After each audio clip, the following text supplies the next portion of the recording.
Kelly Barnum here with FHN, back in the meat room. Today we're going to be doing a basic hamburger grind. We have our lug here full of an 80-20 mix for hamburger. That's 8 pounds. We're doing a 10-pound batch, so that's 8 pounds of lean venison mixed with 2 pounds of a very clean pork fat. This is it. This is kind of like we mentioned before in some previous videos. Grinder safety is super important. This machine can do a lot of damage. We're going to make sure we're keeping our hands away from the opening to the throat and not getting in there, but we're basically going to start grinding meat. Super easy.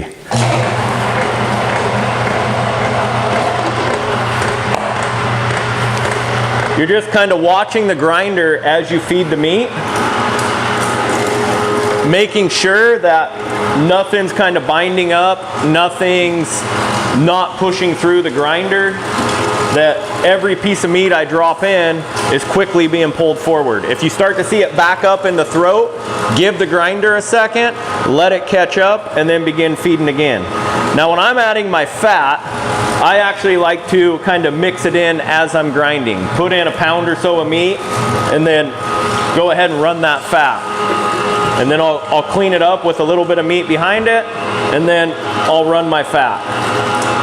Now this grinder has more of a commercial model, so it has a much bigger throat, and you can fit fairly large chunks in there. A lot of the grinders that most people use at home are going to be more of a smaller unit where you're going to have to dice up the meat quite a bit smaller. As we talked about in a previous video, I am running the foot pedal, and so if I want to stop the grinder, it's as easy as pulling my foot off the pedal. So at any time I need to quit, to deal with something, I just walk away. If somebody comes into the room, I step off. I don't have to worry about anything happening over here that I don't want to happen. So back to engaging it, feed more meat, and as you can see, this large machine, I mean, I can pretty much put meat through it as fast as I can feed it. And then this is my last chunk of fat. I'm gonna go ahead and slide that in. And then I always wanna finish with pure meat to make sure I'm pushing all that fat through the grinder. Fat's kind of a pain in the butt to clean out of the parts of the grinder, so I wanna try to keep the inside clean in my final push.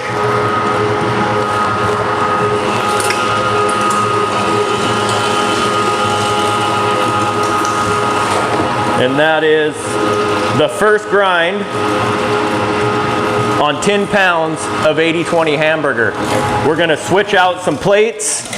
We're gonna come back and we're gonna put the second grind on it to refine it just a little bit finer. So now, foot's off the pedal and feet are away from the pedal as we're opening up the grinder. Little stiff. This is kind of a cheat. You have to be very careful. The meat's obviously bound into the grinder. What I like to do is just give it just a little tap with my foot. My hands are clear. That'll push it a little farther. And boom, there's my plate right there. So I'm going to remove that plate, put it to the sink, and I'm going to grab my medium hole plate. This will take the meat that we just ground down to an even smaller consistency. We're gonna slide that back in, making sure I'm getting lined up.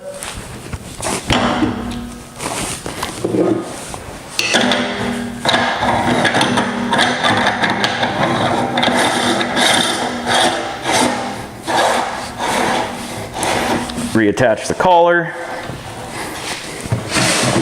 Switch my meat lugs.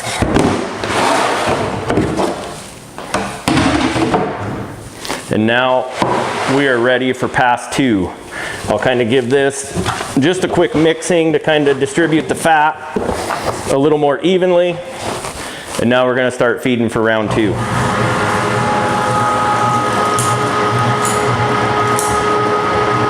Round 2 gets a little trickier. The drive shaft doesn't want to pull the meat through quite as fast now that it's starting to get kind of that hamburger consistency.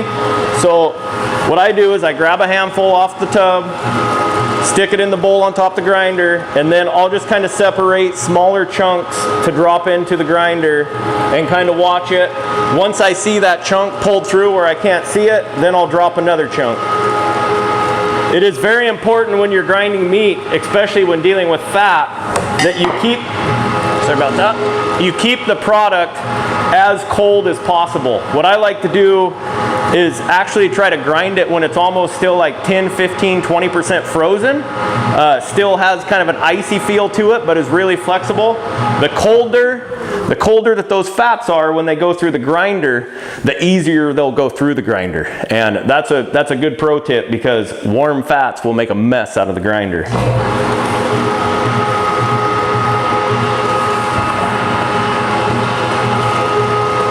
And this is a perfect example. I got a piece that's kind of hung up, doesn't want to go into the throat. I don't stick my hands down in there to try to move it. I grab the plunger that's provided with the grinder, and I give it a little tap, and down it goes.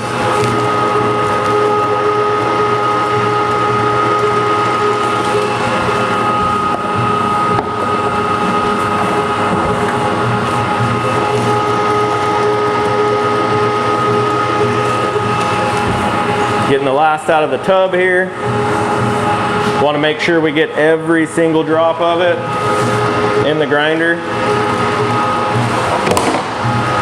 And that is, I kind of let it finish up doing its thing until I see the meat stop coming out.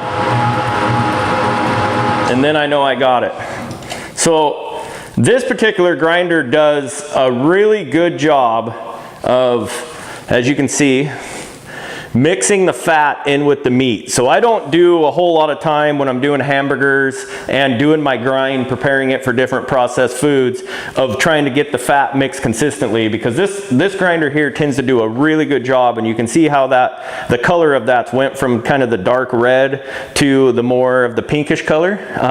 That tells me that I got plenty of fat all the way through this mixed fairly evenly. So definitely something I like to see. But right there, that's you can see how sticky that is, how well that sticks together. That's a big part of the 80-20 fat content. And we take that, we form a hamburger, put a little bacon on it, maybe some barbecue sauce, and you got a meal fit for a king.